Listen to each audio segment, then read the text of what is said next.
From Tito Ortiz, who switched from knocking out opponents in the ring to politics, to George St. Pierre, who became an MCU villain after leaving the UFC. These are UFC legends with the craziest jobs after retiring. Tito Ortiz. Tito Ortiz, the Huntington Beach bad boy, former UFC light heavyweight champion, Hall of Famer, a man who ruled the 205-pound division with a physicality and aggression that made him one of the most feared fighters in the sport's early years. In November 2020, Tito Ortiz won a seat on the Huntington Beach City Council. Not ran, won. The people voted him in. By December 7th of that same year, he had already been appointed mayor pro tempore, and if you're wondering how that went, the answer is loudly, controversially, and briefly. His tenure was defined almost immediately by a very public anti-mask stance during the COVID-19 pandemic, which produced the particularly stunning spectacle of a man who once choked out world-class athletes being denied service. At a local restaurant, he resigned on June 1st, 2021, citing media attacks, character assassination, and concerns about his family's safety. But Tito didn't disappear. He relocated to Florida in 2022, becoming a vocal critic of California Governor Gavin Newsom's policies, and has since endorsed political figures like Riverside County Sheriff Chad Bianco for potential 2026 gubernatorial runs. And then, because apparently Tito Ortiz contains multitudes, he opened a restaurant. When asked about his life after the UFC, and if he wanted to go back, he said, "Do I miss competing? Not at all. I'm thankful because I gave 25 years of my life to this sport of mixed martial arts, and I'm thankful for all my fans and everyone who supported me. But at the same time, so much work, so much sacrifice, so much dedication that I had to put into it." From the octagon to City Hall to the kitchen, nobody ever accused Tito Ortiz of doing things quietly. Brendan Schaub. There are career pivots, and then there is Brendan Schaub. The man retired from the UFC in 2015 after a heavyweight run that showed flashes of real potential, and within what felt like about 45 minutes, he had rebranded himself as a touring Showtime special having sold-out venue stand-up comedian. Or at least, that was the pitch. To his credit, he moved fast. He started doing duo acts alongside Brian Callen before going solo, released his Showtime special You'd Be Surprised in 2019, and followed that up with the Gringo Poppy on YouTube in 2022. And we had the two checks sitting there, and the check for being this silly dumbass compared to the check of getting punched in the face was way more. I was like, figure it out, dude.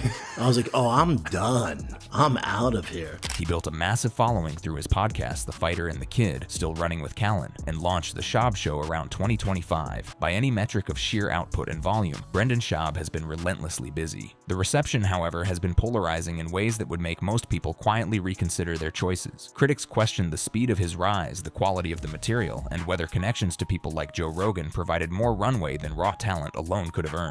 As of 2026, reports have surfaced about declining podcast viewership, financial pressures, and a reportedly failed attempt to secure spots at Rogan's Comedy Club. He has stepped back from heavy touring to focus on family and content creation, though he continues producing episodes and occasional live shows. Whether the comedy career ultimately vindicates itself or becomes a fascinating footnote in MMA retirement history is a debate that, fittingly, people really seem to enjoy having. Ronda Rousey. Ronda Rousey did not simply transition careers. She exploded into a completely different universe and almost immediately made that universe revolve around her. After retiring from MMA in 2016, following back-to-back devastating losses, Rousey debuted in WWE at the Royal Rumble in January 2018, and the arena went absolutely nuclear. This was not a celebrity cameo. This was a full-scale invasion. Within months, she was Raw Women's Champion. She headlined WrestleMania 35, the first women's main event in the event's entire history, a milestone so significant it transcended sports entertainment entirely. She won the SmackDown Women's title. She won tag titles. She won the 2022 Royal Rumble. In terms of championships and marquee moments per year of tenure, her WWE run was breathtaking in its density. She was achieving in a scripted combat sport what took some performers entire decades to accomplish. And then she left. After losing to Shayna Baszler at SummerSlam 2023, Rousey departed WWE, citing frustrations with creative direction, the pressure of social media, and a desire to prioritize her family. But, I gave them everything I had and it wasn't enough. As of 2026, she has firmly and publicly closed the door on a full-time return, though rumors of one-off appearances, including speculation around the Royal Rumble, continue to swirl. There are also active talks reportedly about a 2026 boxing match, because of course there are. Ronda Rousey apparently cannot stay away from competition, and honestly, at this point, nobody should bet against her. Tate Fletcher.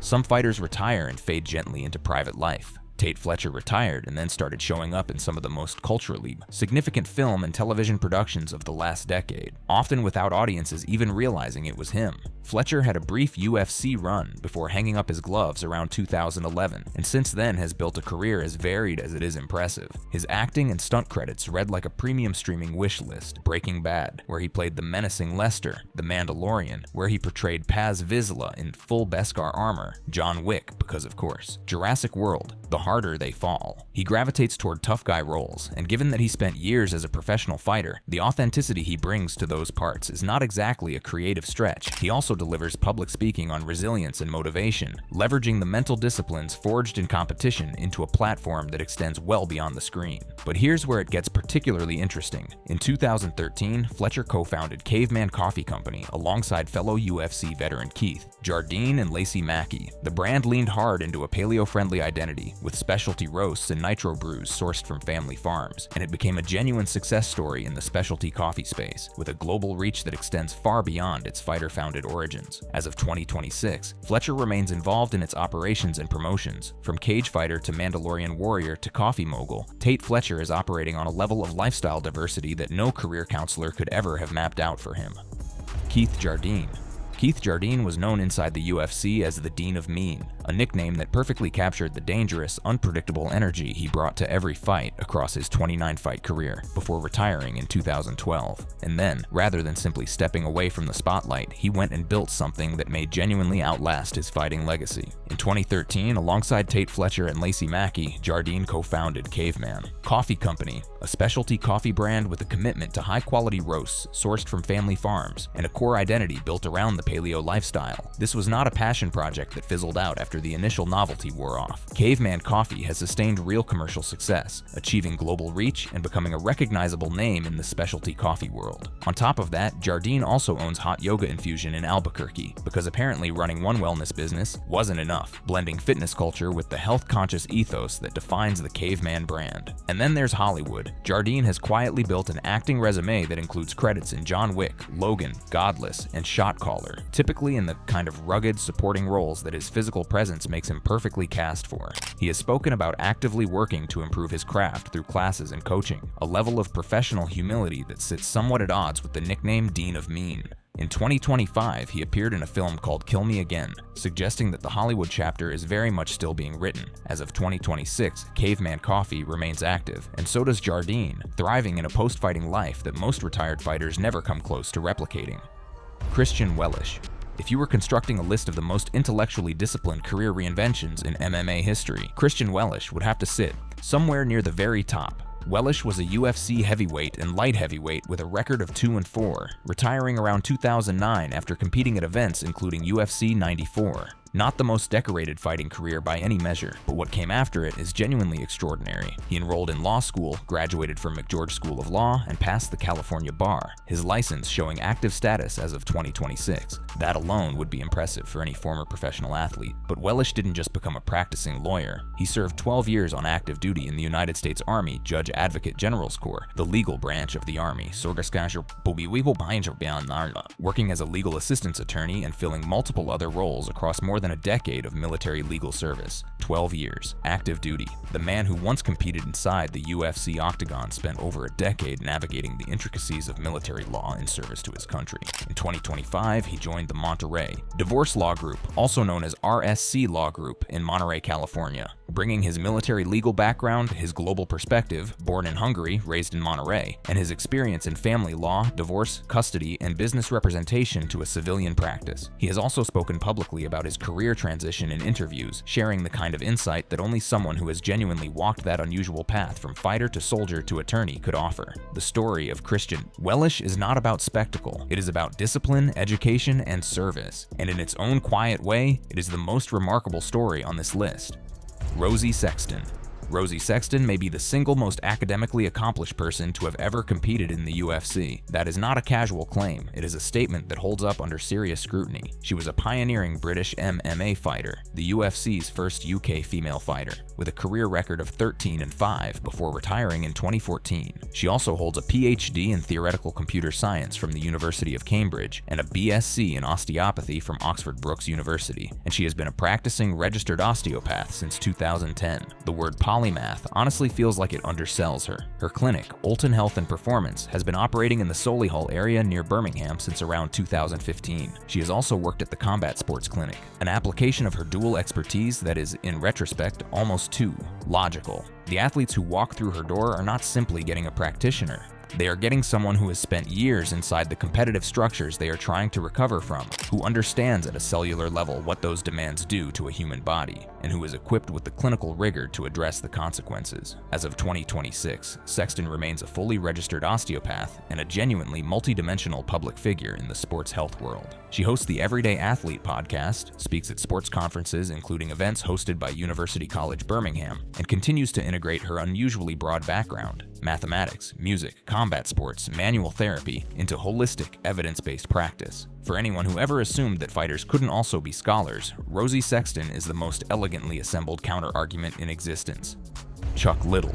Chuck Liddell is a name that still carries a near mythological weight in this sport. The Iceman, former UFC light heavyweight champion, Hall of Famer, a man with 16 wins, including some of the most visually spectacular knockouts the sport has ever produced, left hooks that could stop a conversation in a room that wasn't even watching. He retired in 2010, came back for one ill-fated fight against Tito Ortiz in 2018, and has since occupied the post-fighting world in a manner that is unmistakably Chuck Liddell. The reality television appearances started with dancing, with the Stars in 2009, where the world got to see the Iceman in sequins, which remains one of the more surreal images combat sports has ever produced. Then Celebrity Big Brother in 2018. He was part owner of bars including Dillinger's and End Zone in Lincoln, Nebraska. He opened the Ultimate Iceman, a memorabilia store in San Luis Obispo that later shifted to an online-only model. A blue diamond statue of Liddell sold recently for $30,000, which is the kind of collector's market that only the truly iconic can sustain. As recently as 2026, he was in attendance at UFC 324, still a visible, welcomed presence in the sport that built him.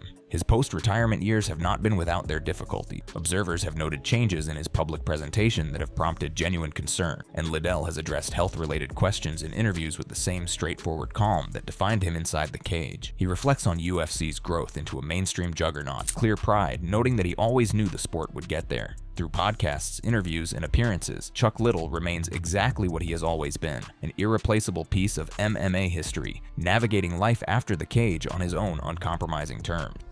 Bas Rutten.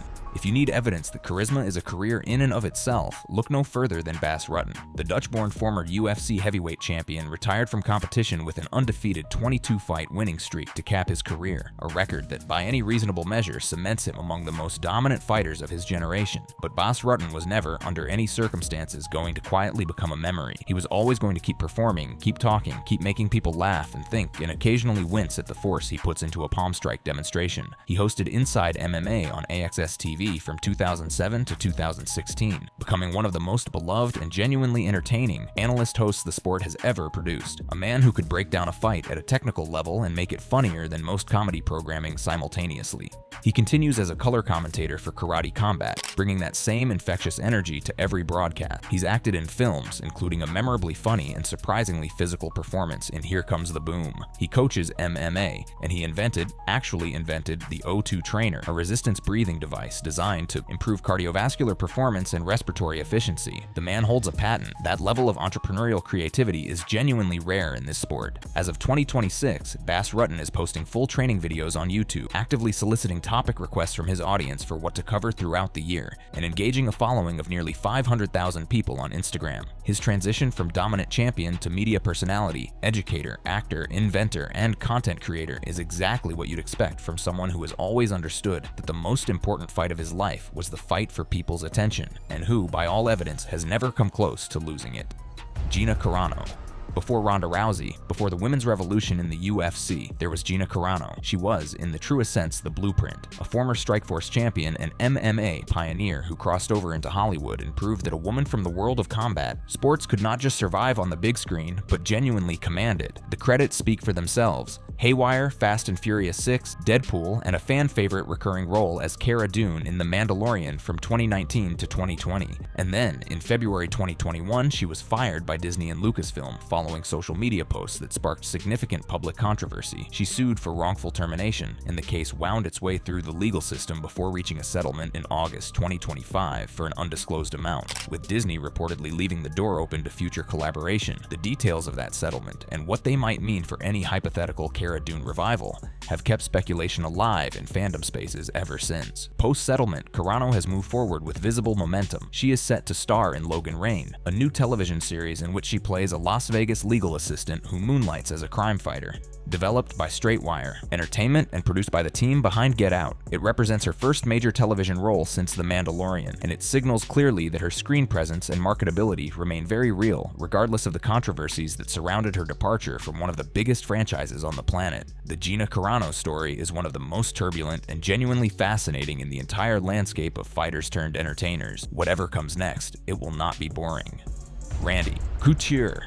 Randy Couture is one of the most decorated fighters in UFC history. A 6-time champion, 3 times at heavyweight, twice at light heavyweight, a Hall of Famer, and one of the most universally respected figures the sport has ever produced. He retired from MMA in 2011, and what he built in the years since is not a passion project or a retirement hobby. It is, by any legitimate metric, an empire. Extreme Couture MMA, his Las Vegas-based gym franchise, was founded in 2005, while Couture was still actively competing and has grown into one of the most recognized and respected training facilities in the sport. It develops fighters, trains elite athletes, and continues to expand its footprint more than 20 years after its founding. Alongside the gym, Couture established the Extreme Couture GI Foundation, a nonprofit dedicated to supporting veterans, a cause that speaks directly to his personal values and military background. These are not vanity projects. They are functioning institutions that exist because he built them. Then there's Hollywood, where Couture found a second home playing Toll Road across all 4 installments of the Expendables franchise, starring alongside Sylvester Stallone and Jason Statham in a series that was essentially engineered to celebrate the exact kind of stoic, dangerous, quietly menacing physicality that Couture projects without apparent effort. He has continued acting and appearing on television in the years since. At 62 in 2026, he is also reportedly exploring pro mod drag racing, because when you have spent your entire adult life competing at the highest possible level, the instinct doesn't simply switch off. Randy Couture retired from fighting. He never retired from competing.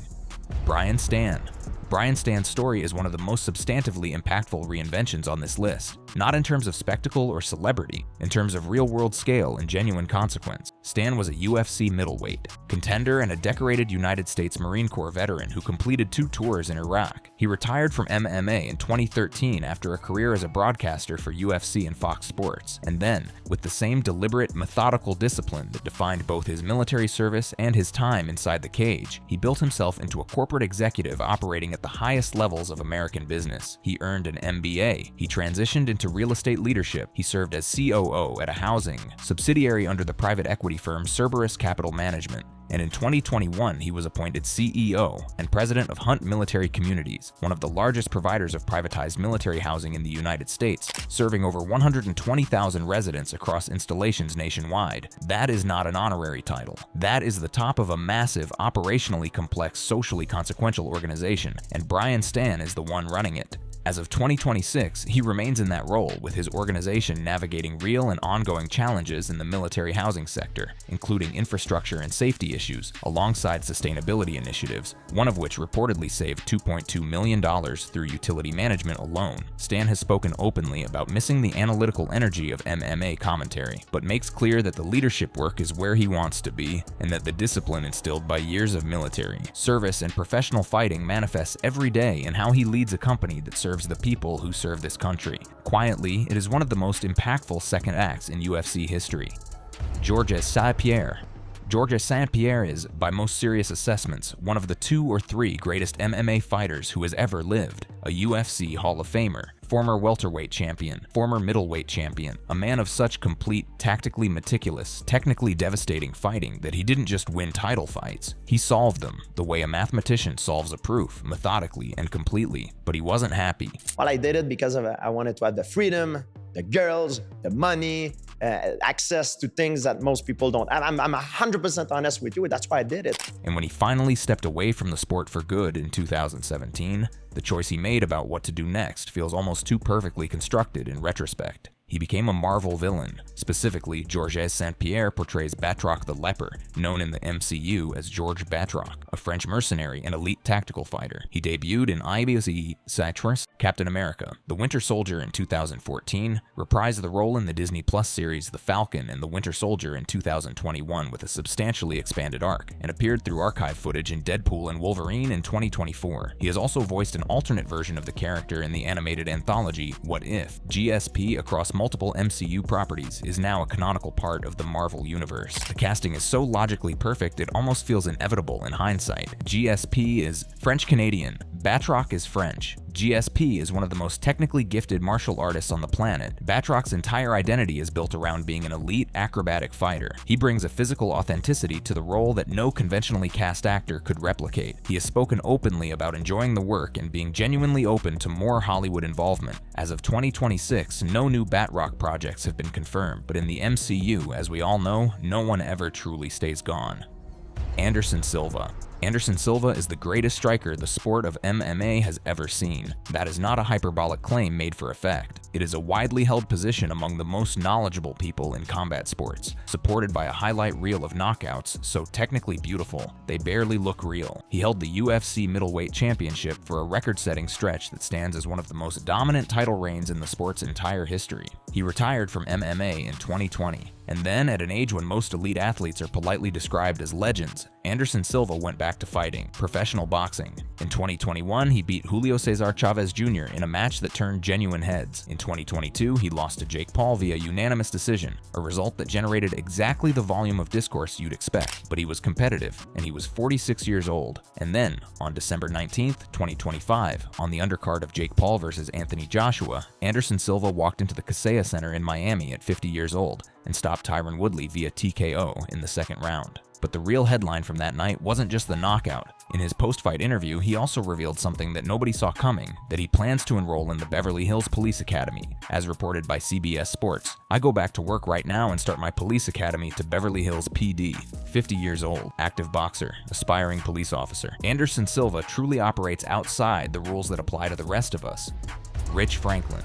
Rich Franklin's career change is probably the most strategically ironic entry on this entire list. He is a UFC Hall of Famer, a former middleweight champion, one of the promotion's most popular and respected fighters during the mid-2000s era. He retired from active competition in 2015, and where did he land? Directly inside the executive suite of One Championship, one of the UFC's primary global competitors. As vice president, he joined in May 2014, before he had even officially hung up his gloves for the final time. The man walked from one promotion into a leadership role at its biggest international rival, but to call this a betrayal would be to entirely misread what Rich Franklin has actually built there. His role at One Championship is substantive, multifaceted, and genuinely consequential. He serves as vice president, as CEO of One Warrior Series, a talent scouting and recruitment show that he personally hosts, designed to identify and develop the next generation of elite fighters, and as a brand ambassador who promotes events, hosts seminars, and works with fighters across both Asia and the United States. He is not a symbolic figurehead attached to a famous name. He is a working executive with real operational responsibility in a growing global organization. As of 2026, Franklin remains in this role, actively involved in talent development, organizational governance,